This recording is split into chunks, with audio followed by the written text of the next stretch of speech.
Hola, muy buenas tardes. Ya estamos en línea para hablar de su economía y lo haremos acerca de la dolarización, o mejor, la dolarización parcial de nuestra economía. Un tema ya abordado anteriormente, pero que todavía suscita muchos cuestionamientos, sobre todo entre nuestra población. Le propongo hagamos una pausa y enseguida regreso para conversar con mi invitado. Algunos académicos esgrimen un argumento poderoso, aunque también a largo plazo, a favor de la dolarización legal que facilita la integración económica con el resto del mundo y hace más difícil aislar al sistema financiero nacional. Puede que la dolarización establezca una base firme para la solidez del sector financiero y de esta manera fomente un crecimiento económico fuerte y sostenido.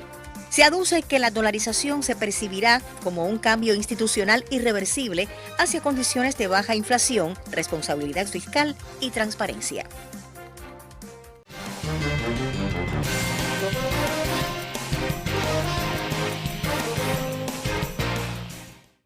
Ya le decía, vamos a iniciar nuestro diálogo y para eso me acompaña el ingeniero Andrés Martínez Ravelo, profesor universitario y director del Centro de Estudios para la Superación del Posgraduado de la Asociación Nacional de Economistas y Contadores en Cienfuegos.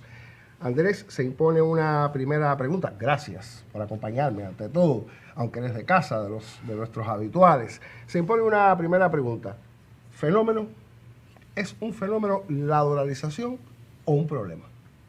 A ver, tenemos que verlo en los dos sentidos. Bueno, ante todo, buenas tardes a todos los televidentes. Y bueno, muchas gracias, gracias por invitarnos a compartir este momento siempre con la televidencia. A ver, lo tenemos que ver en dos sentidos, ¿no? Primero, como fenómeno es un proceso, es un hecho económico que ocurre precisamente porque, ya lo habíamos explicado anteriormente, ante la pérdida de poder, es decir, del valor de la moneda nacional, de una moneda nacional, aparecen monedas extranjeras que van ocupando ese espacio. Es decir, el dinero, es decir, la moneda nacional en un país va perdiendo las funciones de dinero a partir de determinadas situaciones económicas que pueden estar ocurriendo.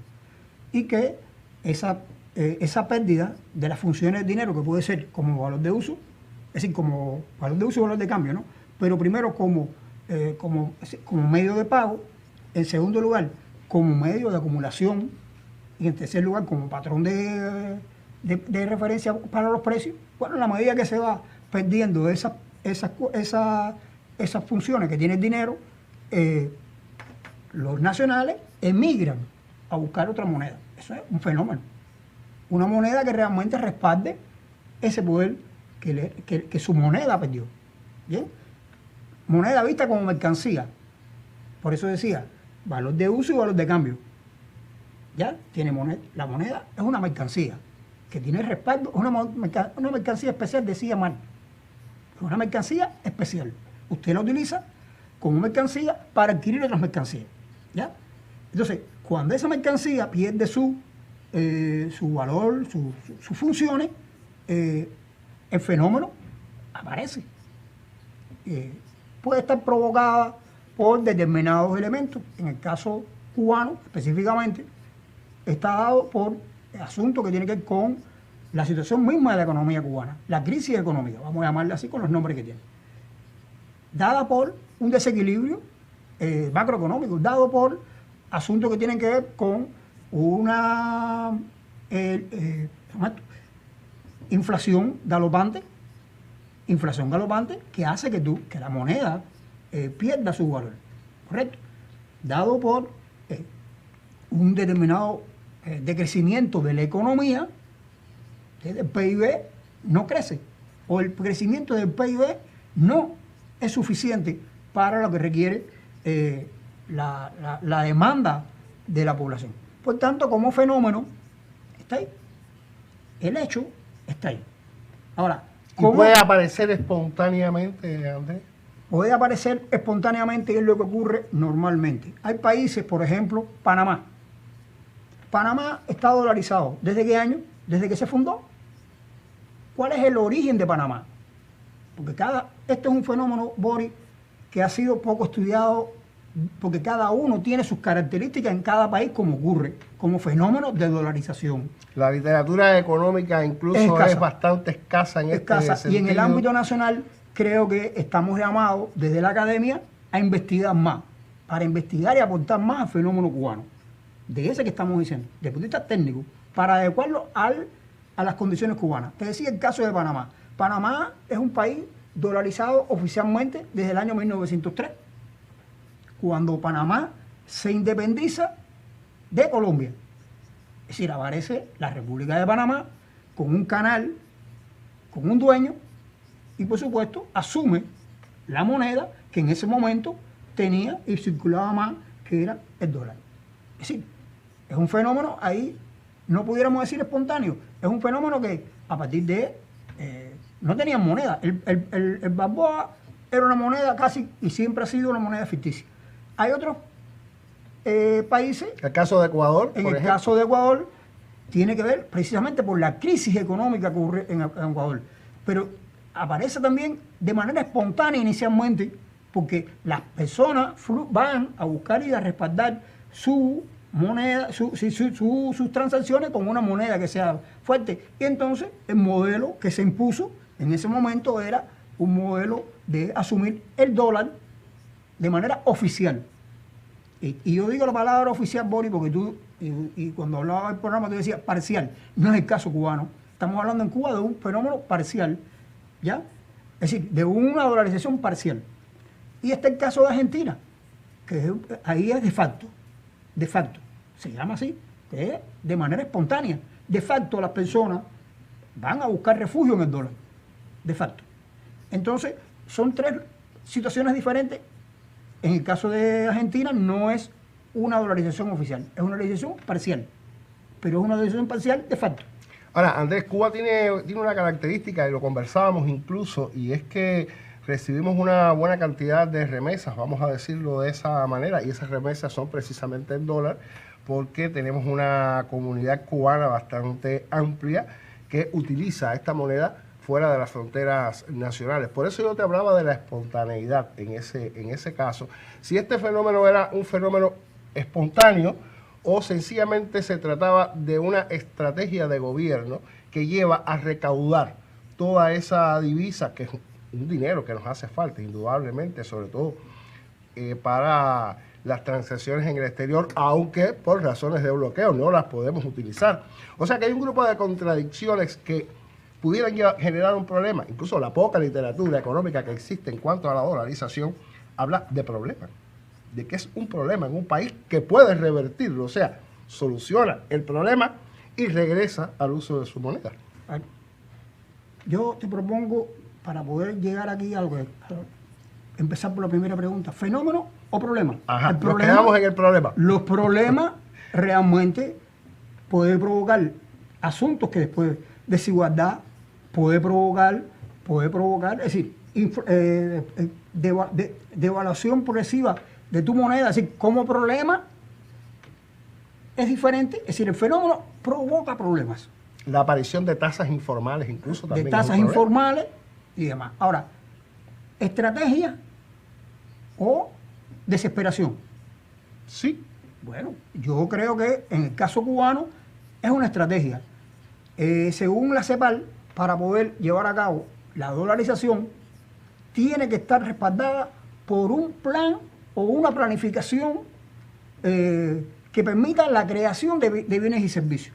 Bueno, si usted coge y dice, ¿cuál es la decisión? La decisión no fue una decisión desesperada.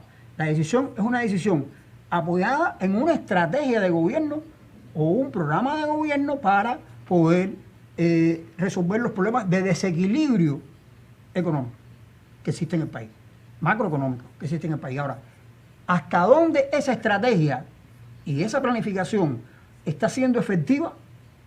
Es donde tenemos que entonces parar y revisar. Porque si esa planificación o eso que se está proponiendo en el programa de gobierno no se cumple, o no lo logramos cumplir, o no lo logramos impulsar en la creación de bienes y servicios, también dicen los pocos que han escrito sobre este asunto, que si usted no crea producción de bienes y servicios, entonces no tiene, es decir, y cambia la estructura económica del país, entonces la dolarización no tiene efecto.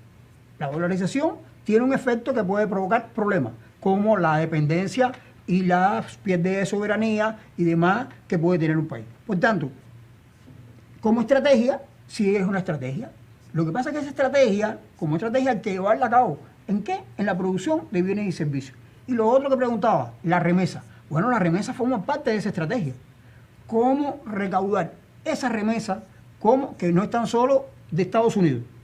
Es decir, hay un grupo, hay una cantidad importante de remesa que fluye y ha fluido toda la vida de Estados Unidos. Pero con la última, con las últimas olas migratorias, con los últimos procesos migratorios que ha ocurrido en Cuba, además de los que lo antecedieron, hay una parte importante de la migración cubana que no está en Estados Unidos, está fuera de Estados Unidos, está en Europa. Entonces, de ahí viene una parte importante también de la remesa, que es euro, ya no es dólar. Y yo te decía, bueno, a un día nos vamos a tener que dejarle de decir dolarización y decirle divisación, porque hay diferentes divisas que van a estar circulando. Por tanto, la dolarización, incluyendo, es decir, la captación de esa remesa es una solución, una posible solución a los problemas estructurales, pero ella sola no resuelve el problema. ¿Por qué? Porque la remesa sola lo que da es liquidez, no resuelve el problema estructural. ¿Dónde está el programa de gobierno y dónde está la estrategia, o dónde debe estar dirigida la estrategia que le hemos conversado también aquí? En ir y que vaya capitalizando a través de inversiones esa base productiva que hoy realmente tiene que cambiar para que poder crear con una producción de bienes y servicios nacionales, no depender de la importación, porque esa remesa y un mercado que depende de la importación y no crea bienes y servicios nacionales, sigue dependiendo de la remesa y sigue dependiendo del dólar y sigue dependiendo de la importación de bienes, y no es la solución. Nos vamos a quedar entonces en el fenómeno. Te propongo abundar un tanto más sobre este particular más adelante. Usted mantenga la sintonía, enseguida estamos de vuelta. El programa económico en línea promociona el tema que sugiere para cada semana en su página de Facebook y de Anex Cienfuegos. Si usted nos deja sus inquietudes, serán atendidas por nuestros panelistas.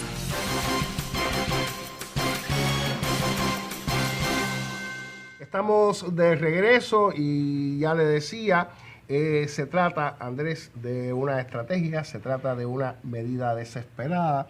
Me decías categóricamente que no es una medida desesperada adoptada por el gobierno, que sí tiene una estrategia para captar esta divisa, y se ha dicho que se trata de captar, y hablo de divisa, ya usted me inculcó en aquello de que no sea únicamente el dólar. Bueno, realmente únicamente no es el dólar lo que se está captando en este minuto, para lograr reanimar la economía, o sea, invertir ese dinero que usted capta, que viene del exterior, en reanimar nuestra producción de bienes y servicios. ¿Lo lograremos? ¿Estamos en función de eso? ¿Ahí hay un problema o realmente es una estrategia válida? A ver, como estrategia tiene sus objetivos, y creo que lo que tenemos que hacer es cumplirla, o al menos lograr que se encaminen a que la producción nacional realmente se incremente. Yo creo que como propósito está bien definido. Está bien definido. Me parece que el tema está en dónde y qué estamos haciendo para que eso realmente se lleve a cabo. Nosotros, en primer lugar, la oferta de productos que pudiera estar financiando esta remesa o este financiamiento que se esté recaudando por la vía de dolarización, tiene varios destinos. Es decir, hay productos que son comercializables y otros que no son comercializables. Tenemos que tener claro eso. Es decir, hay productos que no son comercializables. La salud, la educación, la cultura. Hay determinados asuntos que no son comercializables. Y tenemos que financiarlo con esa misma remesa o con esa misma fuente de financiamiento que queremos tener. que puede ser remesa, puede ser otros ingresos por exportación. Es decir, los ingresos que podamos tener tienen que financiar parte de esa oferta que queremos dar. ¿Entiende? Que está en la estrategia. Por tanto, ¿cómo usted financia sin renunciar a esos bienes que son no comercializables? ¿Cómo usted logra hacer un uso adecuado? Y que por demás son conquistas sociales. Y son conquistas sociales y son derechos universal nuestro. Conquistada, bueno, es una conquista nuestra.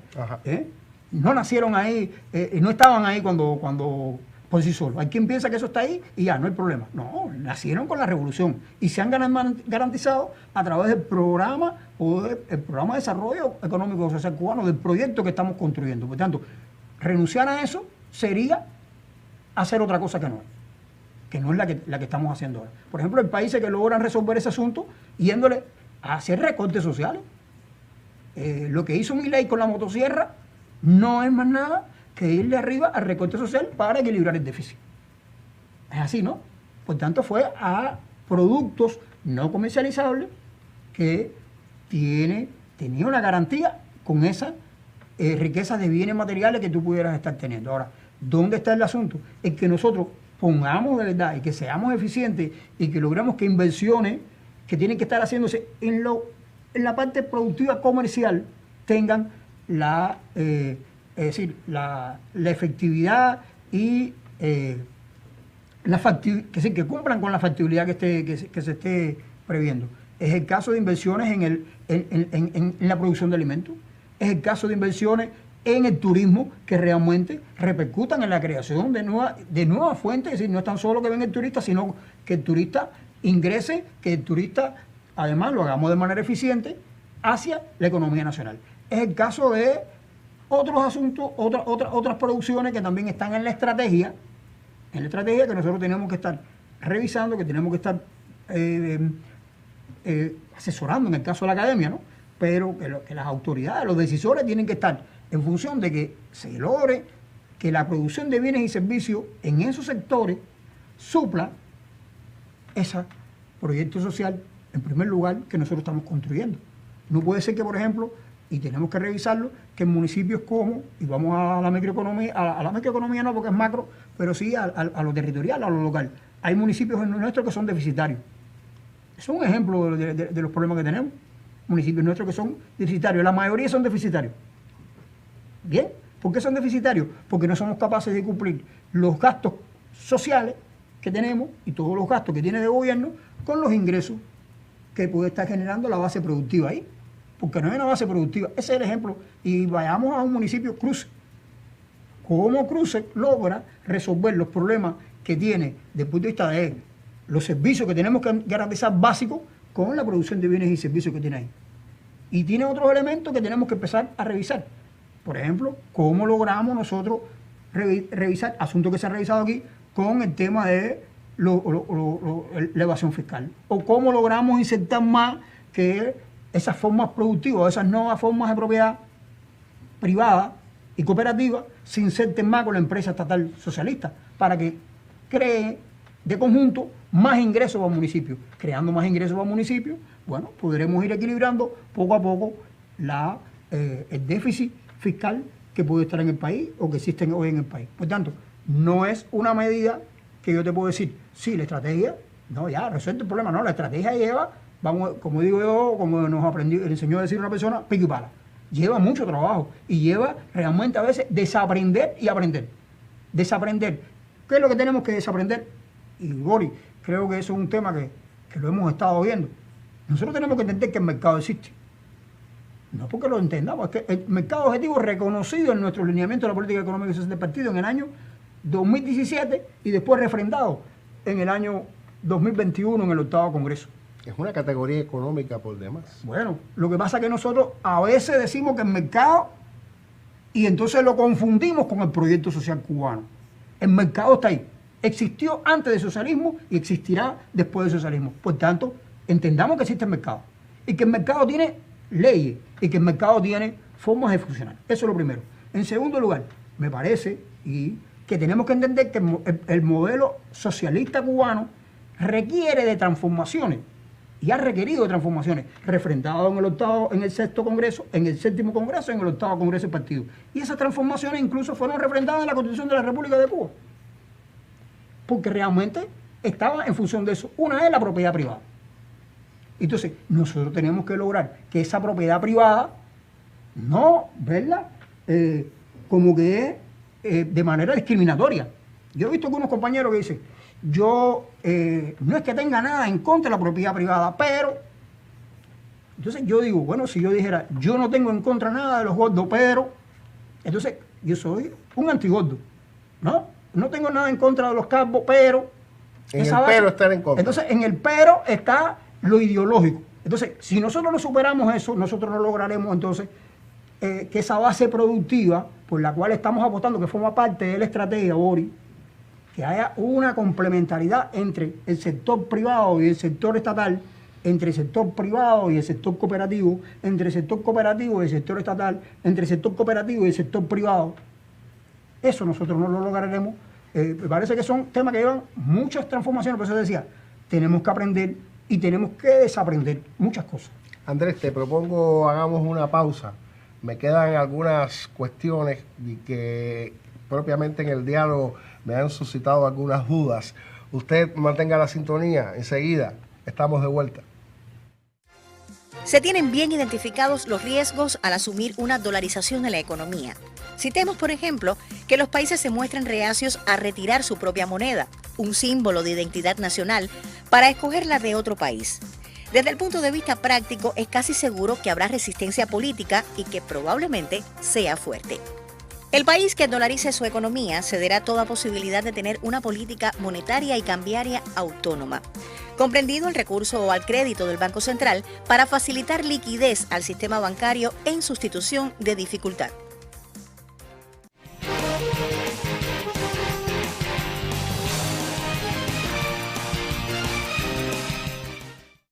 Me quedan pocos minutos, Andrés, y hay algo a lo que quisiera referirme que no pasara por alto en este programa, y es una de las cuestiones que la población un tanto, digamos que no está de acuerdo, y es con la apertura de estas tiendas, con el pago precisamente en dólares. Eso crea diferencias, ese puede ser un problema. También está el asunto de que la tasa informal del dólar que está ahí, no la podemos negar, independientemente de que nuestra tasa oficial sea favorable o no, viene la competencia desleal de esa tasa informal. O sea, yo vuelvo al inicio, es un problema dolarizar, aunque sea parcialmente, una economía, aunque sea una estrategia de gobierno, aunque sea quizás la solución para salir de nuestros problemas. A ver, primero, Boris, yo quería dejar claro, ¿no? Porque nosotros, siempre que venimos aquí, estamos debatiendo un asunto. Ajá. No quisiera que se diera por hecho que lo que estamos diciendo es lo absoluto. Son las verdades absolutas, no, para nada. Aquí no hay ninguna verdad absoluta. Es todo lo que hemos podido estudiar y es todo lo que hemos podido aprender en el intercambio. Y creo que tenemos que seguir estudiando, eso en primer lugar. Por tanto, yo creo, me parece que el tema visto como, disculpa, como problema, sí existen los problemas. Y tenemos que reconocerlo. Ahora, tenemos que decir, existe el fenómeno, ¿sí? ¿Cómo nosotros ese fenómeno se convierte en una amenaza, lo convertimos en una fortaleza? Bueno, a través de recaudar esa divisa. Porque si no, ¿dónde estaría? Estaría circulando. Entonces, sí existe el fenómeno. Lo que pasa es que quienes tienen acceso a ese mercado para poder diferenciar, porque entonces no es que sea un tema de que todos tienen la posibilidad de tener remesa o que todos tienen la posibilidad de... Es verdad que ahí está la diferenciación, pero hay la necesidad de recaudarlo. Puede estar creando y lo crea. De paso, una determinada segmentación, diferenciación entre los que tienen o no tienen acceso a esas tiendas. Pero sí existe la necesidad de hacerlo como estrategia para que entonces después podamos nosotros todos seguir construyendo ese modelo. Porque ese es un tema. El otro, que hablabas de la tasa informal. Bueno, en primer lugar, ahorita se me pasaba, la remesa como solución tiene también, la remesa también tiene sus amenazas, propiamente dichas. Uno tiene que ver con los ataques. Y hoy nosotros somos objeto de esos ataques a la comunidad que está tratando de incentivar o quiere enviar remesas a su país. Bueno, son víctimas de determinadas sanciones o determinados amenazas que reciben. Amenazas y demás. Por tanto, eso lo que trata es de restringir que entre esa remesa. ¿Ya? Eso es una amenaza que tiene la remesa. Y la otra amenaza tiene que ver con que no siempre, por la situación económica que tienen esos emigrados, pueden estar mandando la misma cantidad o esa cantidad puede mantenerse en el tiempo. Por tanto, eso es un fenómeno. Ahora, tú decías, la tasa informal. Bueno, yo creo que no es tan solo la tasa informal, aunque ya pudiéramos estar hablando de la tasa informal y creo que hemos hablado. Pero tener en una economía varias tasas, que no es tan solo la tasa informal. La tasa informal es una. Esa realmente... como mismo están impuestas las sanciones, está impuesta la tasa informal. Eso está claro, ¿no? Ahora, tenemos otras tasas que también están, la 1 por 120, la 1 por 24, porque todavía estamos a 1 por 24. No estamos a 1 por 120 todos, porque nuestro salario está a 1 por 24. Entonces, yo creo que tener varias tasas informales, y lo dicen los estudiosos, también complica la situación del efecto que pueda tener o no en buena medida la dolarización parcial de la economía. Andrés, te propongo en otro programa conversar acerca de este fenómeno de tantas tasas que cohabitan, vamos a decirlo de esta manera, en nuestra economía y que indudablemente nos crean un problema. Te agradezco que me hayas acompañado en esta oportunidad una vez más. Y así que ya estás invitado para hablar de las tasas de cambio en nuestra economía. Usted recuerde que la cita es cada martes 4:30 de la tarde para hablar de su economía. Buen resto de jornada.